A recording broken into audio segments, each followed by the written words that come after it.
You forgot. No, that's okay. I'm running a little bit late. Apologize. There's Trevor. Sorry about me being late there.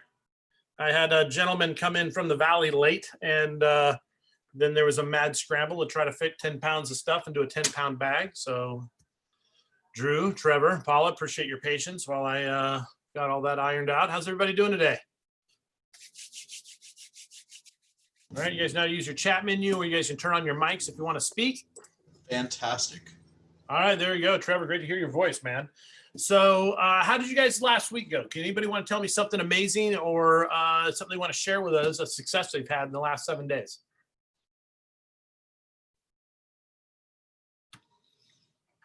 I have an appointment this weekend for a listing. That's spectacular. What kind of listing? It would be a cabin out in Wasilla. Beautiful. Excellent. Have you, this should be good. Recreational property. Hopefully it's got good snow machine. Look at the snow out there, huh? Isn't that awesome? Anybody else a big sled head like I am? I don't know if anybody is I'm a huge sled head. Like, in fact, I ordered me a new Polaris 850 RMK Chaos 165 track, and it was supposed to be in October, and now here it is December, and it may not be in until January because COVID has everything being backed up as far as all the shipments, and that gives me angry face because I see snow like this, and now I don't have an awesome sled to ride it in. I sold my sled during the summer thinking I'd have one by October, and it hasn't showed up. I'll be wanting some discounts. Well, Drew, Trevor, Paula, we normally do business building and then transaction coordinating. So we're going to do a little bit of talk about transaction issues and things to look out for. Things as a broker that I see where people leave their jugulars exposed for both them and their clients, or things that they don't understand and they take for granted. And so we're gonna discuss some of those items today. One thing I also want to touch base on, I want you guys to put things in perspective, okay? And that is this.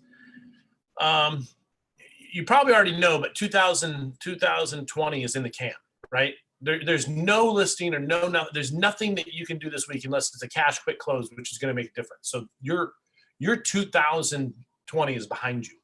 Everything you're doing today is going to dictate how you do next year. And in fact, if you're writing contracts right now, it may not be that it doesn't close till February. So you may have already lost 8% of next year, right? It's already gone. Think about it. If you go on an appointment today and you list that house in another week or 2 weeks right before Christmas, it's probably going to pend in January if you're lucky within the first 29 days on market, because our average days on market right now is right at 30, right? So it pins the first 30 and then closes in 60 days because title companies, everybody's still so backed up because of COVID, we're no longer seeing 30 and 45 day timelines. It means anything you do today isn't going to pay till February, man. Think about that. February. If money's tight now, you wait till 60, 90 days from now. When I see people in real estate say my numbers aren't where I want it to be and my business isn't where I want to be, I don't say, well, tell me what you're doing today. I say, well, show me what you did 90 days ago and I'll show you why you're broke. And it's so important that as we go through our business that we never sacrifice tomorrow's business for today's. What do you think I mean by that? What do you think it means to sacrifice tomorrow's business for today's? Never stop lead generating. Yeah, and so you're right. And so, we call it lead generating. And when I was over at KW, that's all they ever spewed, lead generating, to the point to where you became emotionally dead inside and it just became something that you took for granted. But really all lead generation is it's going back and touching base with your database. Like, never stop over communicating with people. Okay. Let me put things in perspective for you. Do you guys have any idea how long the average homeowner owns a home? What does the National Association of Realtors and HUD say the average individual owns a home for? How long? Any guess? 5 years. Yeah, 5 to 7 years. Some areas it's 5, some it's 7. But I want you to know what that means. If the average homeowner owns a house every 5 to 7 years, let's split the difference and call it 6 years. Walk down any street, 1 of 6 of those houses is going to go for sale in the next year. 1 in 6. Guys, that's just selling side. That doesn't incorporate the buying side, because obviously from those transactions, we need buyers for them. So out of those 6 houses, there's 2 deals to be found. They're either going to sell and buy another house, or you've got new buyers entering the market, whatever that looks like. Guys, there is so much business out there that we take a lot of that for granted. So when you have a listing, if you have a piece of, if you have run into something in your business, you guys don't understand how much a business actually exists out there. It's tremendous. It's not small. It's huge. One of the things I used to do that I found was extremely beneficial and helped me find additional business. And hold on just 1 second. Hey, Anna, would you close my door, please? I'm sorry, someone opened my door and got a bunch of voices going on. But one of the things I used to do is when I would sell listing, I would take a listing, is I would go canvass the neighborhood. And guys, let me tell you, one of the most powerful things I did for scripting when I knock neighbors. It wasn't, if you were looking for a person to buy or sell, wasn't all that cheesy stuff. It was coming from contribution. When I sold a house, even if it wasn't my listing, if it was my buyer who bought the house, I would go and I would introduce myself to the neighbors. Okay. Now, obviously with COVID, you got to be cautious, but there's nothing to say you can't stop by, have them ask and go, hey, you know what? My name is Kevin. I'm with Real Estate Brokers of Alaska. And I just want to let you know, I just helped Dave and Sally buy the house right around the corner. You probably saw it was for sale. It's 2 houses down for yours. Okay. Maybe you knew Steve and Barbara who owned it before. Well, fantastic. Well, they moved on and you've got some new fantastic neighbors. And I need you to do me a huge favor. In the next week or so, would you mind just going by and saying hi and just introducing yourself and letting them know who you are? I mean, it's so important for me that people who buy into a neighborhood, that they get to know their neighbors and they build those relationships. Hey, you would be doing me a huge favor if you would just stop by and make them feel really appreciated in the neighborhood. Is that something that you're comfortable with doing? Would you be offended are you offended by me asking you to go, introduce yourself to the neighbor? And most people are like, oh, no, not at all. I really, you know what? I appreciate that. I appreciate you letting me know who it is. And you go, you know what? I owe you. Tell you what, here's my business card. If there's anything you do, you have any real estate needs or anything whatsoever, I just want to let you know I got your back. I'll take care of you. This just means a lot that you would do this for me. Okay. Is there anything I can do for you, since you're helping me make Barb and Dave feel fantastic here at the house? Is there anything I should be doing for you? Is there anything I can do to reciprocate? Do you want a CMA done on your house? Is there anything that I can do? I can offer assistance. Is there any real estate services that I can be providing for you? I'm happy to help you out. And just having that, this is not, I'm trying to sell you something here. Have you, are you anybody looking to buy or sell? This is, first off, you're doing me a favor and I owe you. And now I want to help you because I owe you. And you've been such a great person. You've been so gracious to me. Guys, that law of reciprocity is huge. And I would pick up listings all the time. I really was a part of my business I just took for granted. I was like, dude, why would I ever pay for Zillow? Why would I ever do this? And think about it. It doesn't have to be your listing. It doesn't have to be your listing. It could be a buyer. It could be someone. Listen, you could literally get with somebody else and find a house they sold and said, hey, what was your seller's name? Do you mind if I go canvass the neighborhood and just go, hey, I don't know if you have some new neighbors. Go make them feel wonderful. And by the way, I really appreciate you doing that. I mean, really, there's no, we put these limiting beliefs on what we can do, but that to me was always huge. I always got business out of it. And I always figured with the mind of, hey, if I sold a house and there was 12 houses around there that I could knock in one afternoon and just say, hey, you have a new neighbor, the chances are 2 of those people were probably going to sell in the next year. And if they're looking to sell, or maybe they have a buyer, so what's the worst thing that can happen? They're like, well, yeah, I am thinking about selling my house. Okay. But you know what? I know a licensee. I know somebody. Well, you know what? That's fantastic. I'm so happy to hear that. Do you mind if you tell me a little bit about your house, right? I'd love to help you sell it before it hits the market. That opens up the door to help you offer contribution. Maybe if they're looking to sell by owner, you can say, you know what? I completely get it. And you can go in your servicing to sell by owner. But guys, just having that opportunity to walk and get your head inside the door and talk to people is huge. Okay, so there's just a little aha on what you can be doing to help expand your business. In this market, guys, you know it's listings, right? You know our market is down over 30%. And the average days on market has gone from 52 less than a year ago down to less than 30, 29, 30 days on market, right? And so understanding that our job is not just to sell houses, but to make sure you position yourself purposely, then you need to be dedicating a bulk of your activities towards getting listings. Because right now the listings sell like mad, and they're the greatest leverage that you have in this market. Okay, so just make yourself a master of going on listings and attracting listings.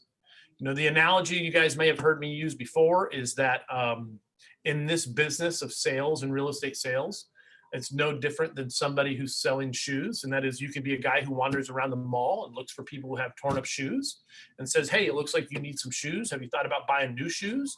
Let me walk you around and show you where some shoes are. And if you find some great shoes, the shoe company will give me $5, $10 to helping you find a great pair of shoes to put on your feet. I'll walk you through that process, right? And I'll show you where all the good deals are. And they're like, oh, great, walk me around the mall and show me where the best deals are. Or you can just be the shoe store. Or you can be the shoe store who's just like, I got all shoes. Guys, it's no different. Your strength is always going to be in owning listings. Now you can work with buyers, and that's okay. That's great money.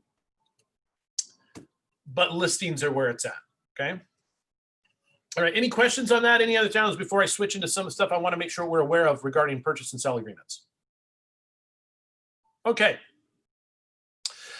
Now I want to make sure you're aware of, here's something I try to teach on these about, and this is something that's you know, an issue that a lot of people don't realize, and I don't think they realize the seriousness of it, which is I want to touch base again on early occupancy agreements and things like that, okay? Because we have one in our office that currently, we have a buyer buying one of our listings who's now trapped and homeless and wants to move in, and making sure that they read and they understand the importance of an early occupancy agreement.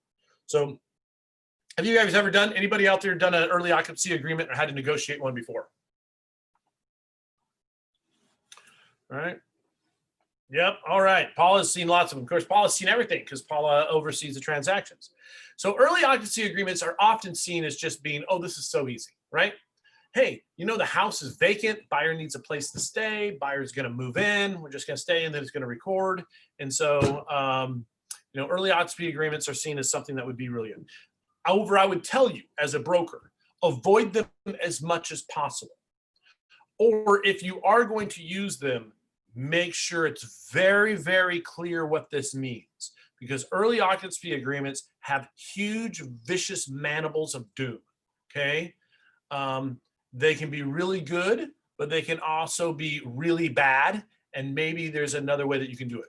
So why would someone want to occupy a property prior to recording? What are some of the reasons?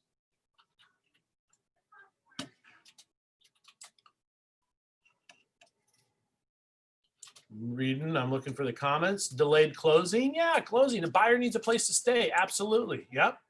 Any other reason that a buyer would want to, that they want to early occupy prior to recording? Right. How about storage? Maybe they need storage, right? Maybe they found themselves in a position where they have a bunch of stuff. Okay. Any other reasons? Moving times, right? I'm not homeless, but gosh, I really want to move in on Friday. We're supposed to record next week, but the moving truck doesn't want to be. So there's a lot of convenience, and particularly when we know contracts get delayed, you know, there's a lot of convenience being made in allowing somebody to occupy a property prior to recording, okay? The important thing to realize is, what does that mean? What does an early occupancy agreement actually say? And if you really read it, okay, what are we agreeing to? Right, so let me go to occupancy. Let me do the early occupancy agreement, consumer waiver, exclusive right to sell, joint, all right, note of disclosure for your perfection. Is it called an agreement to occupy, possess? There it is, prior to recording. Okay, so I'm gonna do a share screen, and we want to read through this, okay? Because one thing you need to understand, and I'll just put it through, when you occupy, you basically, you may not be on title, but this contract says that you basically everything is your responsibility and you own the property, okay? When that buyer crosses that threshold, if you read the early occupancy agreement, it's the same as if they own it, okay? So if there's anything they don't like, if there's anything that wasn't done, too effing bad, okay? And a lot of people haven't really read to see, what does this mean? What is this stipulation? I want you guys to look at this. We're going to share a screen. We're going to read through this line by line. Oh, come on, seriously? Chrome unknown. Let's see if this is open system preferences. Hold on just 1 second. It doesn't want to share a screen with me. Oh, no, cancel. Don't want to leave meeting. All right. There it is. Oh, scared me there for a second. All right, so here's our early occupancy agreement, okay? Agreement for occupancy possession prior to recording, okay? And there's two of these. There's one for before and after. Okay, so let's just read through this. Obviously, you have your address, you have a legal. Regarding the purchase and sell date, referencing the above mentioned property in which are the buyer and the seller. Pretty basic. Buyer desires to obtain possession of the property prior to recording. So now they're obtaining possession. What does it mean to obtain possession? Do you guys remember page 3 of your purchase and sell agreement? Possession of property shall be transferred to the buyer in the form of, and it says through title company, recording deed, or as otherwise detained. Possession means they basically fall into almost a position of ownership. As such, the seller and buyer agreed to the following terms. This agreement is a supplement to part of the above merchant purchase and sell agreement, which will remain otherwise in full force and effect. Okay. Upon execution of this agreement by buyer and seller, seller hereby grants permission to buyer to take possession of the property on or by a specific date. What date are you going to move in? And in consideration, the buyer agrees to accept the property in its present condition, except as follows. Guys, it's so important that you put if there's any conditions, any repairs that haven't been done yet. You must put, okay, if there is a repair amendment and you're still waiting on a couple small things to be put in there, you have to put, items as agreed to on amendment dated 12/14 so-and-so, or attach the amendment and say amendment dated so-and-so attached to this agreement, page 2. Like attach what it is that the seller still has to do. Because if there's nothing in this line, if you guys don't fill out to accept the property in its present condition, that means that the repairs aren't done. He's not doing anything else. Nothing. I'm not doing squat once we move in, unless you specifically write it in here. Now, next we say is to pay the seller. Is the seller, listen, this doesn't come free. You don't just get to walk in here and willy-nilly get to roll around the property, unfettered by the cost or expense, okay? So the seller is, your buyer is either going to pay in advance or at closing a daily fee as compensation for the property plus utilities provided below. So there's a couple things to take in consideration. One is, how long is the buyer going to be in this property?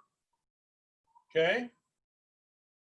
Well, that's going to make a big difference. If your buyer is early occupying maybe 3 weeks before they're closing because we're delayed out for whatever reason, then maybe you want that buyer to pay in advance so that seller is not basically paying for the buyer to live there until they record.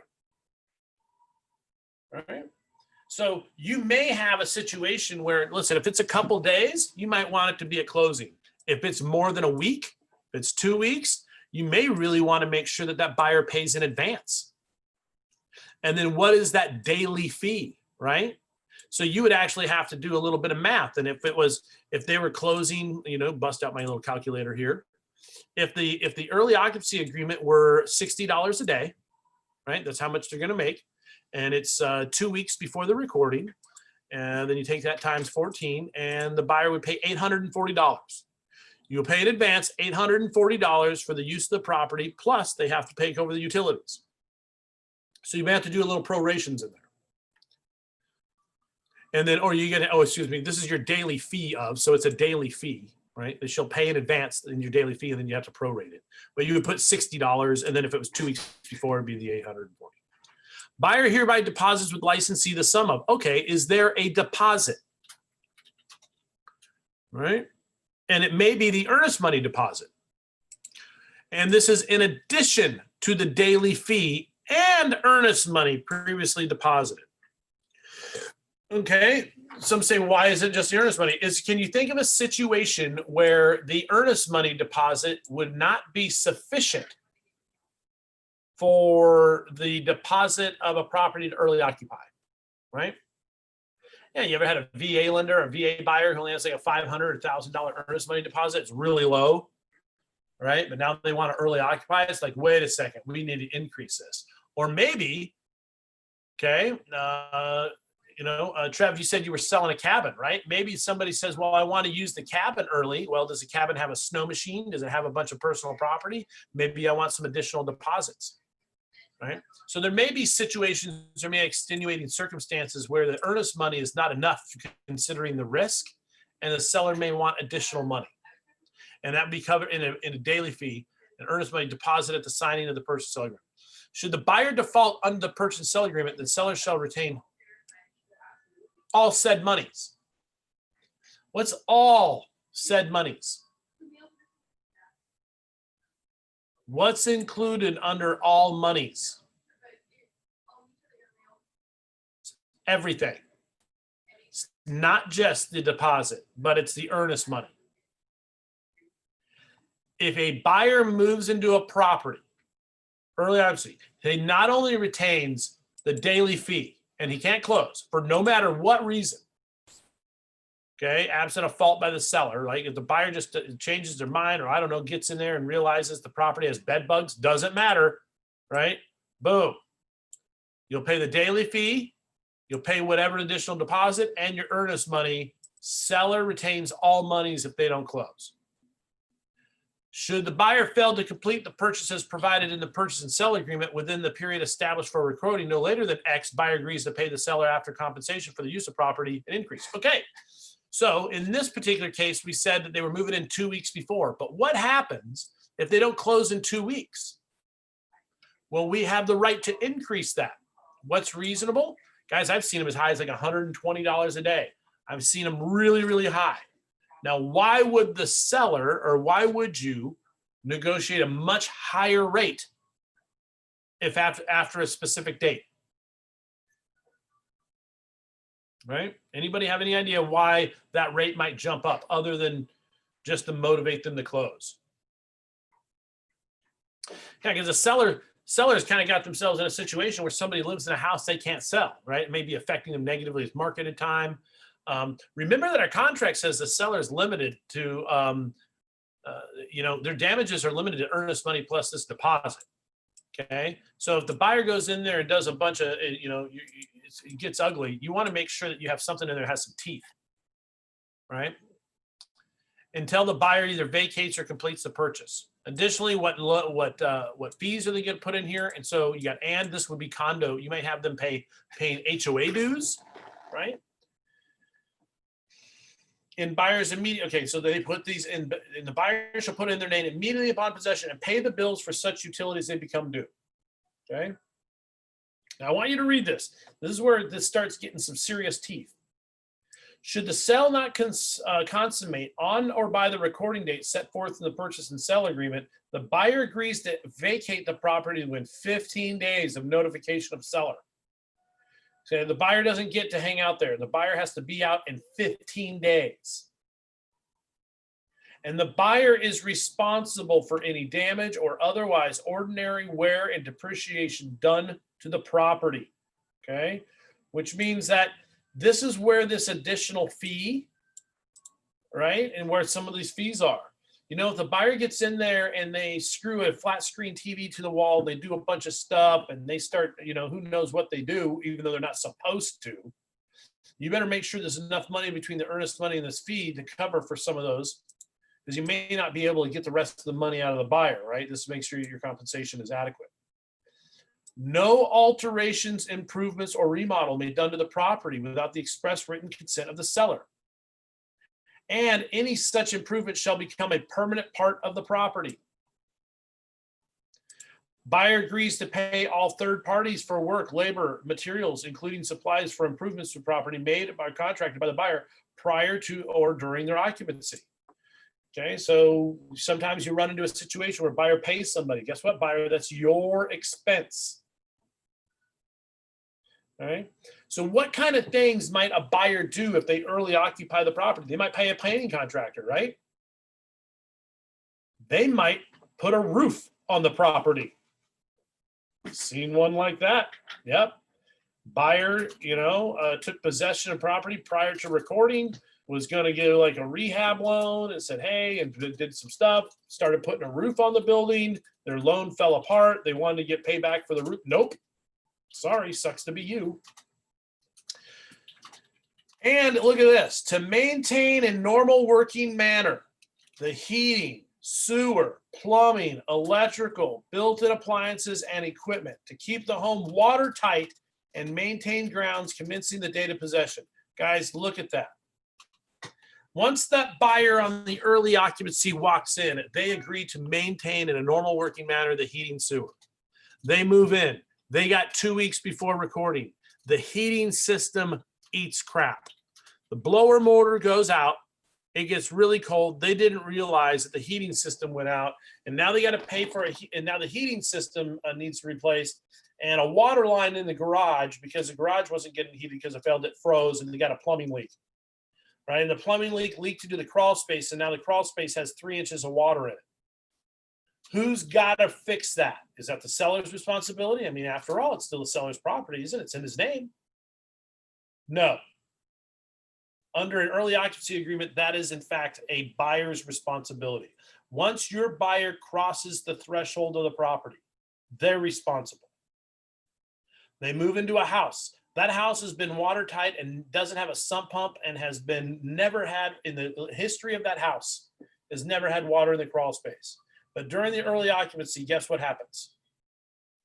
Hey, you know what? We have a freak rainstorm, something happens, and we have heavier than normal rains, and suddenly the crawl space is flooded, even though they haven't taken, they're not on title yet. It's buyer's responsibility. After all, they agreed to keep the home watertight and maintain the grounds. Right? And this is really important, guys, because basically they have all the responsibilities of ownership without owning the property. Okay. They will admit the seller, authorized licensee or representative responsible at times to express purpose of the property until record inspecting the property. Okay.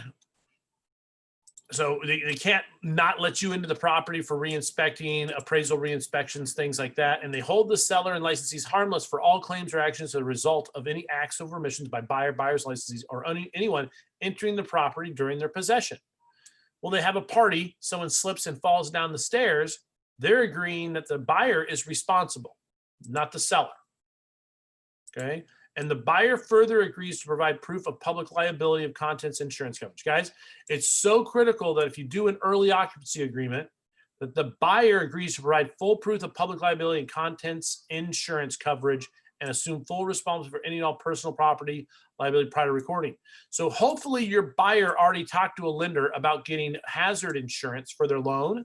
And what they do is they would call that same insurance provider and say, hey, I need to move in before recording, enact my policy now, and provide you a copy of that.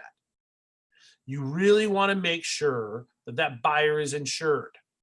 So we see a couple things in this early occupancy agreement that people think it's all just, sunshine and rainbows. Guys, that buyer, as soon as they cross that threshold, they are not getting their earnest money back, period. Okay? Unless the seller defaults, which you'd have to list that here. Again, if there's no repairs here, guess what? They're buying it as is, even if it's not done. If the repairs were 70% done and then the buyer moves in and this form is signed and it says, wait, no, you agreed to take it in its present condition. Well, guess what? I don't have to do any more repairs. Right? Hold the seller. And then finally, this agreement is not intended to create a landlord-tenant relationship. So there's no the 30-day notice to quit. There's none of those notices. You don't close by that date, you're out in 15 days. Okay. and the right of the buyer to occupy the property shall be on a day-to-day basis, subject to this agreement. They got to be out in 15, but really the agreement's day-to-day. Buyer agrees to pay all costs of any legal action that may institute seller to enforce the terms of the agreement for the eviction of the property. So we see that it has some pretty serious teeth for the buyer, right? We said this agreement that allows the buyer to move in prior to recording seems pretty easy, but it's very important that you have a very deep and meaningful conversation with your buyer, that you need to understand that for all intentions and for all purposes, you are basically possessing the property. And if anything breaks, a tree falls over in the yard and crushes through the house, that's on you, buyer. Get insurance, okay? Once you take possession, it's your responsibility to maintain this property. All right. So if the concern is that the buyer needs a place to stay or they need something, I would advise you to look at other options before an early occupancy agreement, because God forbid something should happen and then they're living in a house which they don't occupy.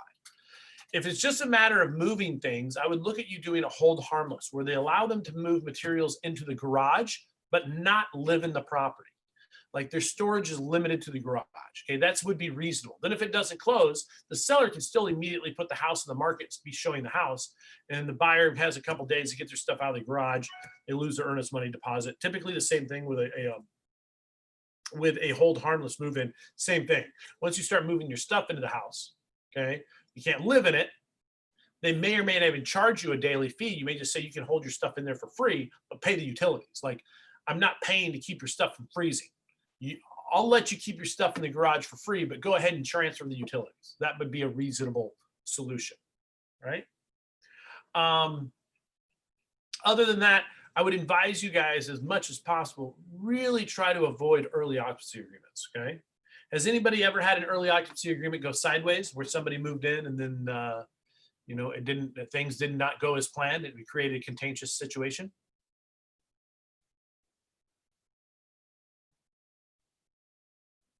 I don't see anybody has. I'm here to tell you that the early occupancy agreement is one of those things that when it works out well, it's fantastic. But when it goes sideways, it's the ugliest mess that you have been involved with. Okay. We had a situation where we had a buyer, and this was with a licensee. It was a Real Estate Brokers of Alaska listing, another licensee at Real Estate Brokers. They allowed the buyer to early occupy. Okay, the guy went in and made alterations, changed out light fixtures, did some electrical stuff, made alterations to the property, started painting walls. It was during the summer. I want to say this was last summer, maybe the summer before last. And he had started mowing the yard. And when he mowed the yard, guess what he did? He took the rain gutter extensions off the property. The buyer did. Buyer pulled the rain gutter extensions off the property. And so he could mow with his riding lawnmower. And then guess what happened the next day? It dumped rain. It dumped and it dumped. And we had a hellish rainstorm. One that we hadn't seen in a long time, hadn't seen it in months. Okay, months and months. Maybe, I think, if I remember, if it was earlier this year or last year, I think it was last year, it was record rainfall. Like, oh my gosh, we haven't seen anything like this in 10 years. Well, when you pull the rain gutter extensions off a house all the way around it, and the previous owners only owned the house for 5 or 6 years, and now we get record rainfall, and all those rain gutters are dumping out right next to the foundation, what do you think happened in the basement of this house? Yeah, it flooded. You started getting water inside the house. And now you have a buyer all irate going, you didn't disclose to me that there was a water issue. And the seller's like, there's never been a water issue. Oh yeah, well, I move in, and here 2 weeks within moving in, I've got a water issue in my crawl space and blah, blah. And we go back, and of course, you've got two parties. One, the seller's like, dude, you're just looking for a reason to get out of this. You must have done something. You get the buyer's like, I didn't do nothing. He doesn't understand what rain gutter extensions are on there for. They go back and forth. We have to investigate the home inspection and go through. It's a big, huge Pandora's box. Anyway, the seller ended up moving out of the property, and their brokerage was going to release the earnest money back to the buyer. So this is a new disclosure, which, if you read this document, that doesn't make any sense. There's no way. Problem is, the earnest money wasn't at Real Estate Brokers for me to protect that seller. So here's what I want to tell you. If you're going to do an early occupancy and you're going to allow it to happen, Okay. I highly encourage you and I implore you from the depths of my heart. If it's your seller, part of this, the earnest money should be released. And if it's not released directly to the seller, then you release it to me and you make sure I have hold of it. Because if that buyer gets sideways and he decides not to purchase, you don't want his earnest money and these deposits held in another brokerage where they may just give it back to him. Okay, because there's good and bad brokers in this world. You want that earnest money, any deposits, you want that here where I can fight for you. Do not hand it out to another licensee. Does that make sense?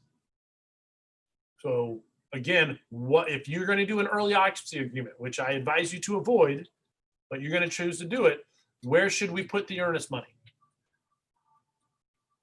Here at Real Estate Brokers of Alaska is your answer. I know that's what you're saying, even though you're not there. All right, guys. So that's early occupancy agreements. I encourage you just to take that in consideration and be very, very serious about them. I encourage you to avoid them at all costs. If you have one and you have a situation and you're looking at how to word this, just call me as your broker. That's what I'm here for. In order to help you word that properly and put that in consideration so we can structure that, so we can walk through what that would look like and what some of those ramifications are. If there's repairs that haven't been done and stuff, there's where it gets really contentious, just make sure you call me so I can help you with those things. So that's early occupancy agreements. Do you guys have any questions regarding those real quick before I let you go? I don't see anything in the chat board. All right, so we're going to wrap up this class. We're going to wrap up a little bit early today. Again, so the first thing is go get listings. I gave you a little script or a little different idea about knocking doors around listings that sold. And then the third thing is just be really cautious with your early occupancy agreements. If you have any questions, don't go into them willy-nilly. Come see me, discuss this with your broker. If it is your buyer, read this with them and have them understand what it means. And if it's your seller and it's an early occupancy, try to get that earnest money held back at our brokerage to give it more teeth. Anyway, that's all I had for you today. You guys are free to go.